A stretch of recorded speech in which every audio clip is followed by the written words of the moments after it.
Bonjour, je suis Didier Persilucer, consultant APM chez Microfocus, et je me propose aujourd'hui de vous présenter notre solution Apple Suite.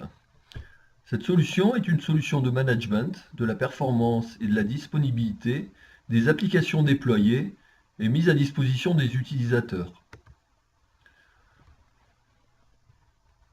Aujourd'hui, plus que jamais, les applications sont au centre de la stratégie des entreprises, car elles supportent une très grande partie de leur activité métier. La disponibilité et la performance des applications peuvent impacter fortement les résultats des entreprises, mais également leur notoriété. Les applications mobiles, qui représentent aujourd'hui les 3/4 des applications développées, ont fortement changé le comportement des utilisateurs vis-à-vis des services qu'ils attendent. On va donc s'intéresser de plus en plus à l'expérience qu'ils vivent lors de l'utilisation des applications et faire tout pour les satisfaire. Mais ce que l'on constate, c'est que la complexité des applications augmente. En effet, la mobilité, avec la multitude de matériels, d'OS, de versions différentes, l'utilisation des applications natives ou web, apporte une diversité d'environnements telle qu'il est impossible de tester toutes les combinaisons possibles. Les applications sont aujourd'hui pour la plupart hybrides, avec une partie pouvant être hébergée dans les data centers de l'entreprise et d'autres dans le cloud. Les applications peuvent faire appel également à des services extérieurs, dont la performance peut altérer le ressenti de l'utilisateur final. Il faut donc être capable de suivre la performance et la disponibilité de bout en bout. De nouveaux concepts, comme les microservices et la containerisation, apportent également de nouveaux défis. Les responsables des applications vont devoir se focaliser sur l'expérience utilisateur, qui devient le nouveau moyen pour mesurer l'engagement de service vis-à-vis des utilisateurs. Les critères d'exigence dépassent les critères traditionnels de la disponibilité et de la performance en adressant des points comme l'esthétique ou le côté ludique. Pour pouvoir garantir cette bonne expérience utilisateur, il faut un ensemble d'outils intégrés qui permettent de faire, dans un premier temps, du monitoring proactif, c'est-à-dire faire jouer par des robots des transactions étalons afin de vérifier 24 heures sur 24 que l'application est disponible et performante. Ces mesures sont réalisées à partir de différents points géographiques afin de vérifier les divergences liées à la géolocalisation. Ces mesures sont utilisées également pour définir et suivre des engagements de service sur les applications.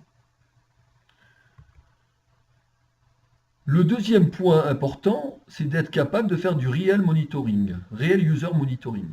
Cela consiste à suivre l'expérience des utilisateurs réels en fonction de leur localisation, des équipements qu'ils utilisent, type de navigateur, type d'appareil téléphonique, type de fournisseur, etc. Et finalement, le dernier composant, c'est être capable de faire du diagnostic. Cela consiste à faire l'introspection de code ou d'analyser les logs correspondant au moment où le problème est survenu.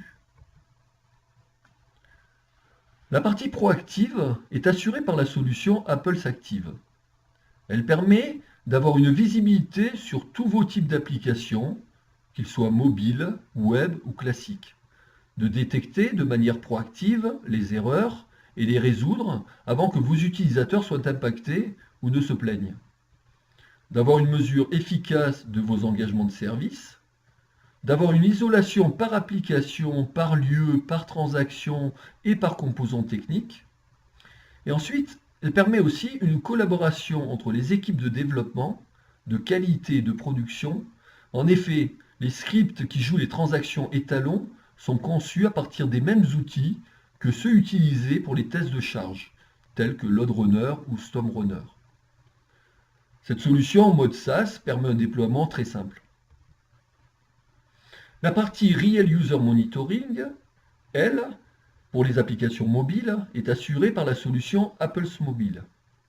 Elle permet de mesurer l'expérience réelle de vos utilisateurs d'applications mobiles en fournissant des indicateurs autour de la performance, comme le temps de démarrage ou le temps de réponse de l'interface utilisateur, sur la stabilité, avec les crashs et les erreurs, sur la consommation de ressources, de la batterie ou des données réseau consommées, et sur le comportement des utilisateurs en suivant la façon dont ils interagissent écran par écran avec l'application.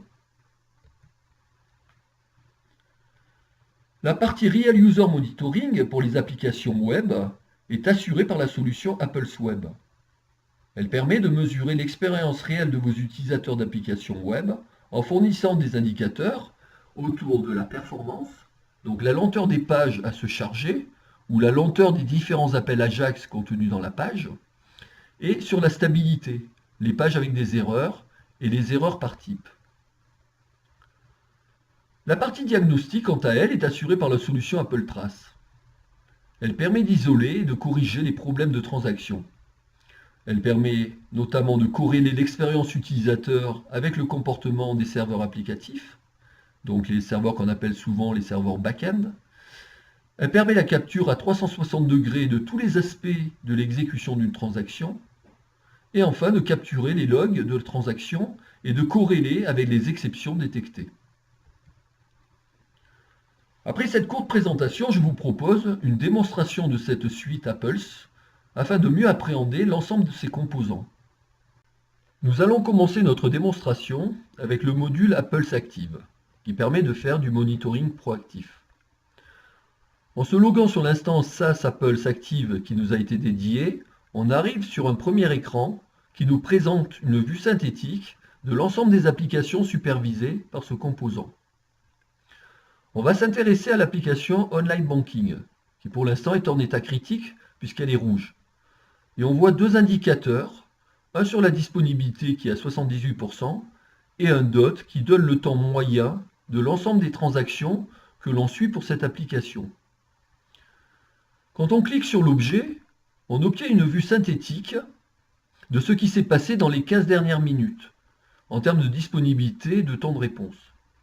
On voit ici les transactions qui sont le plus critiques par rapport à ces deux critères.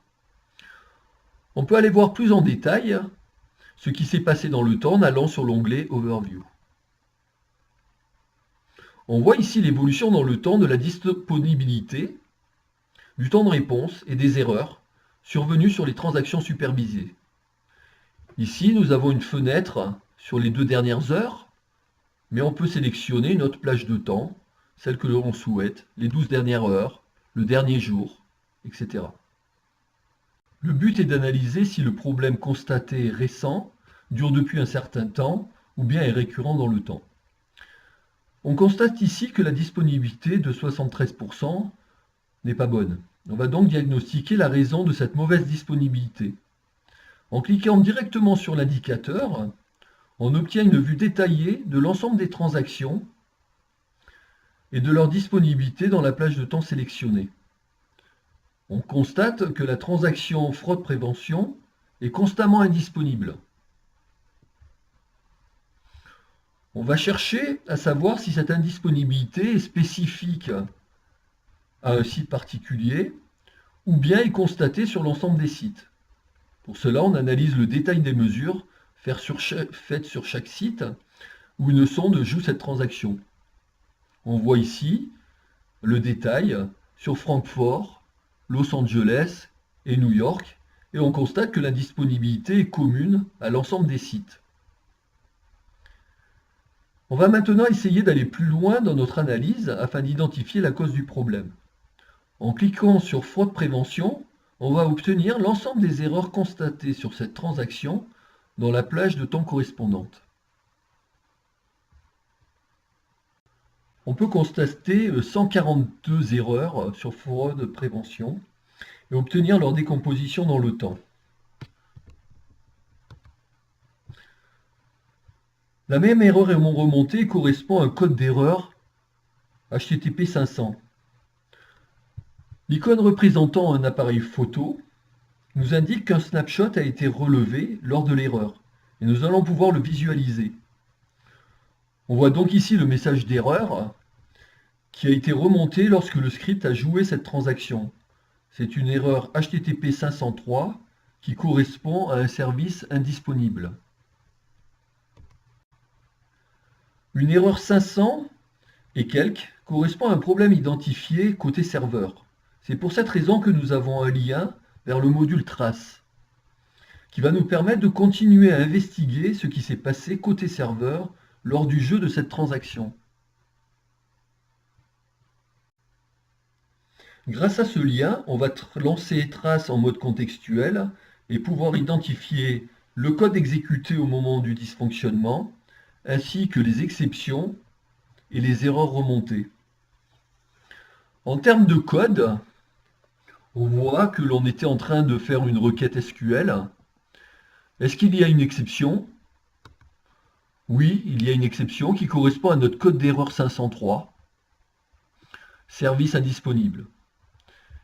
Et les logs d'erreur nous permettent d'identifier la cause du problème. On constate qu'il manquait un paramètre d'authentification de token qui explique pourquoi la transaction n'a pas pu s'exécuter correctement.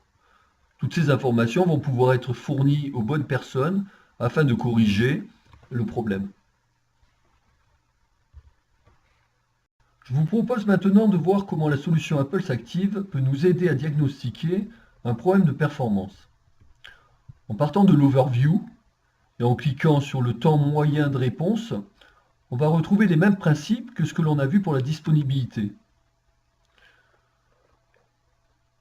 On obtient pour chaque transaction le temps de réponse mesuré sur chaque échantillon dans la plage de temps sélectionnée.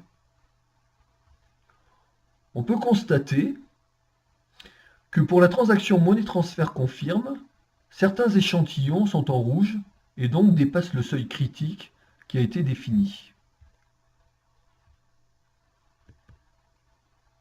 Comme pour la disponibilité, on peut voir le détail par site géographique afin de vérifier si tous les sites sont concernés par ces problèmes de performance. Ça a l'air d'être le cas, avec quelque chose de plus grave, semble-t-il, à New York. On va analyser à New York quel est le comportement du temps de réponse dans le temps. On se rend compte qu'effectivement, à certains moments, nous avons des pics sur la courbe où le temps de réponse atteint des valeurs à l'heure jusqu'à 32 secondes. On va être capable de demander une décomposition du temps passé dans les différentes couches. Et l'on constate que pour certains échantillons, le temps passé sur le time to first buffer est beaucoup plus important. Le time to first buffer est le temps passé côté serveur. En cliquant sur l'échantillon, on va pouvoir identifier l'ensemble des actions exécutées côté serveur et voir celles qui impactent le plus le temps de réponse. Ici, on peut diagnostiquer effectivement que l'on passe plus de 32 secondes sur ce composant. D'autres moyens d'investigation s'offrent à nous, notamment Location Map, qui affiche une carte mondiale avec le positionnement des sondes déployées et leur statut en termes de disponibilité et de performance des transactions qu'elles exécutent. On voit ici que l'on a 3 sites géographiques, Los Angeles, New York, Francfort, et leur état en termes de disponibilité, mais on peut également voir en fonction de la performance. Si l'on analyse par exemple ce qui se passe sur Francfort, un lien nous permet directement d'afficher les messages d'erreur constatés sur ce site. On a dans ce cas-là une isolation des problèmes par localisation. Par défaut, la courbe fournie donne une moyenne sur l'ensemble des transactions, mais on peut sélectionner la ou les transactions de notre choix. On peut avoir une autre approche qui est une approche par transaction. Ici, on va choisir les transactions qui nous intéressent et avoir également la capacité de filtrer en fonction de la localisation. Le dernier point que je voudrais aborder avec vous, c'est la capacité d'utiliser Apples Active pour définir et suivre les engagements de service sur la disponibilité et la performance des transactions applicatives. Quand on définit l'application dans Apples Active, on peut configurer les engagements de service et l'onglet SLM nous permet de suivre ces engagements de service dans le temps. Ce que l'on constate ici, c'est que sur la dernière semaine, il y a eu 15 pannes, 15 non-respects des engagements de service sur la disponibilité. On peut ici voir le détail par transaction et par plage d'indisponibilité. On peut analyser également le respect des engagements de service sur la performance, sur la plage qui nous intéresse, la semaine, le mois, le quarter. Appels Active est un très bon outil pour suivre les engagements de service et identifier si l'on s'améliore ou si l'on régresse en termes de temps de réponse et de disponibilité de nos applications. Je vous propose maintenant de vous montrer le module Apples Mobile qui permet de monitorer l'expérience utilisateur des applications mobiles. Dans ce premier écran, on peut voir un résumé de l'expérience utilisateur sur chaque application mobile qui a été instrumentée par Apples Mobile. L'instrumentation d'une application mobile est une action simple et non intrusive.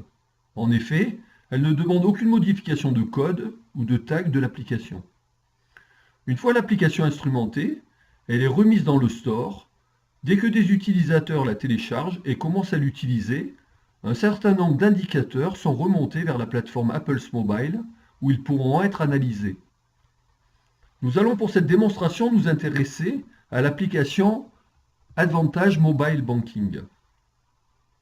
L'objet qui décrit cette application nous donne un résumé d'indicateurs importants sur l'expérience de ses utilisateurs. Tout d'abord, on a le nombre d'utilisateurs qui ont utilisé l'application sur les 24 dernières heures. Ensuite, on a le Fundex Score, qui est un indicateur unique qui donne une mesure de l'expérience utilisateur. On verra un peu plus tard comment il est calculé. Ici, on constate un Fundex faible, indiquant des problèmes d'expérience utilisateur que l'on va devoir analyser. On peut voir également deux autres indicateurs. Le temps de réponse moyen de l'interface utilisateur et le nombre d'utilisateurs qui ont subi des crashs de l'application.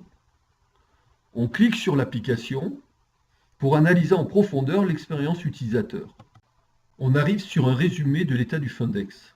Le score Fundex est calculé pour chaque utilisateur en fonction des performances de l'interface utilisateur, des crashs et des erreurs, et de l'utilisation des ressources qu'ils ont eues. Ici, le Fundex est calculé pour les 24 dernières heures, pour les 3707 utilisateurs connectés et pour toutes les versions de l'application. On peut modifier un de ces paramètres pour voir comment évolue cet indicateur.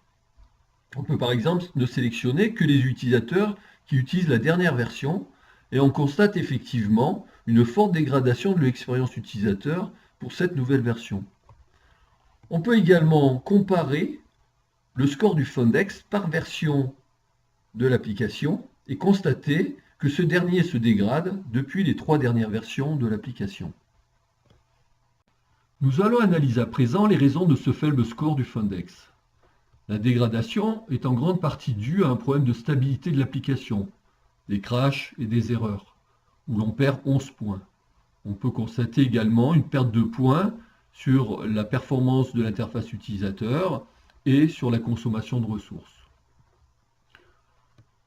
On va donc analyser en priorité les problèmes de stabilité car ils représentent le plus gros impact. On clique sur More on Stability. On peut analyser le nombre d'utilisateurs impactés par les crashs et leur répartition dans le temps. On peut voir également un pourcentage d'actions qui ont eu des erreurs et la répartition des différents types d'erreurs dans le temps. Si on fait un focus sur les crashs, qui est l'indicateur qui pénalise le plus le Fundex, on peut constater que la plupart des crashs, 210, sont arrivés lorsque l'utilisateur a tapé sur le bouton Scan à partir de l'écran Check Deposit et qu'il correspond à une version de l'application de 3.8. On constate également un grand nombre de crashs au démarrage de l'application. On va maintenant analyser les crashs liés au bouton Scan.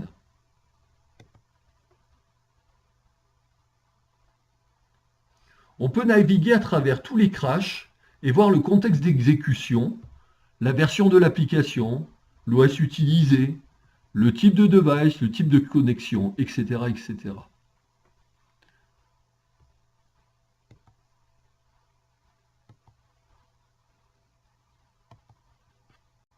Le crash trail nous indique à quel moment de la navigation de l'application, le crash est survenu.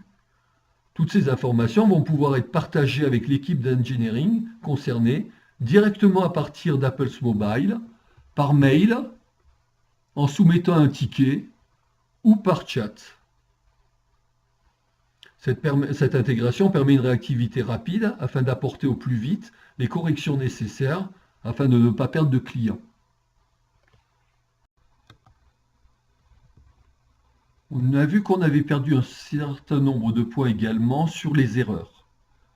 Le principe d'analyse est le même que pour les crashs. Là, on constate que le plus grand nombre d'erreurs sur l'application est arrivé lorsque l'on a tapé sur le bouton transfert à partir de l'écran monnaie transfert. Le principe d'analyse est le même. On va pouvoir voir et analyser l'ensemble des erreurs que les utilisateurs ont eues sur leur téléphone. Ici, voilà le message que l'utilisateur a pu constater lorsqu'il a utilisé l'application. Dans certains cas, on a également la capacité d'aller voir et introspecter le code à travers traces.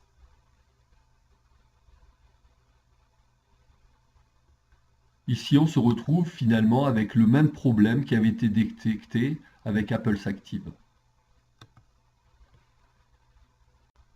Le principe d'analyse va être le même au niveau de la performance.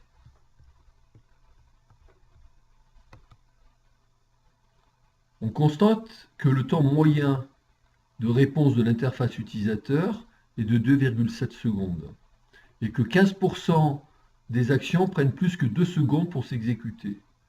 Le détail ici montre les actions les plus lentes, l'impact sur le nombre d'utilisateurs et le temps de réponse moyen. On peut analyser plus en détail le temps passé par les sous-composants qui ont été appelés. Et comme dans l'autre analyse, on est capable de voir le contexte d'exécution, donc la version de l'application, le type d'OS, le type de device, etc. Si on revient à l'analyse de la performance, on peut également voir l'impact de certains OS ou de certains types de devices sur la performance moyenne constatée.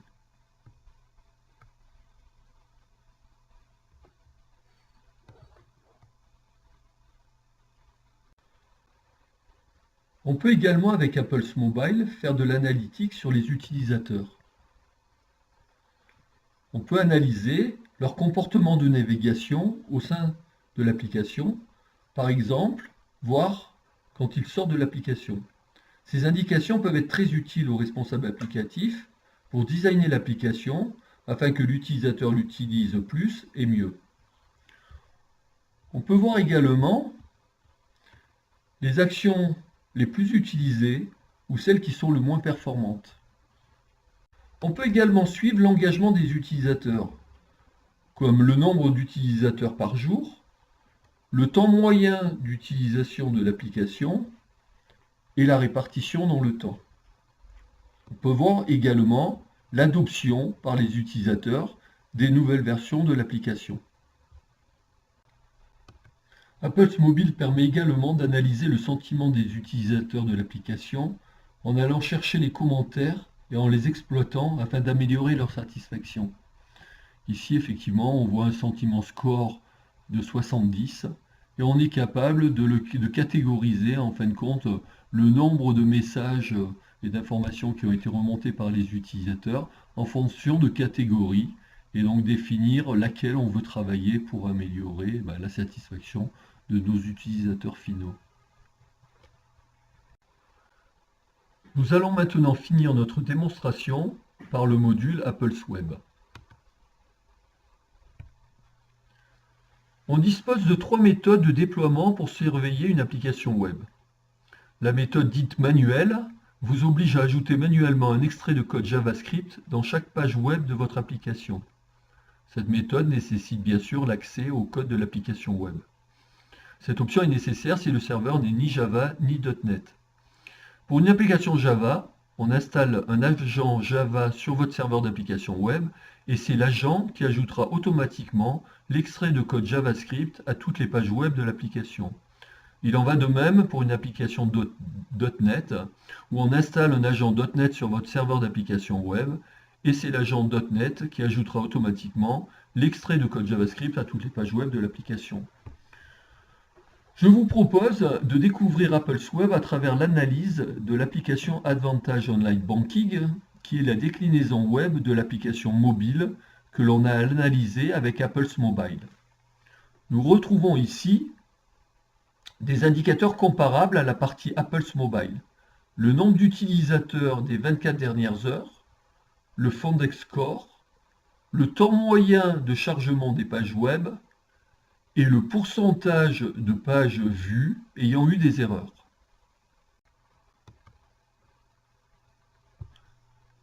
On retrouve ici les mêmes principes d'analyse que sur Apple's Mobile, avec un Fondex dépendant de la performance et de la stabilité de l'application. 4 indicateurs concourent au calcul du Fondex.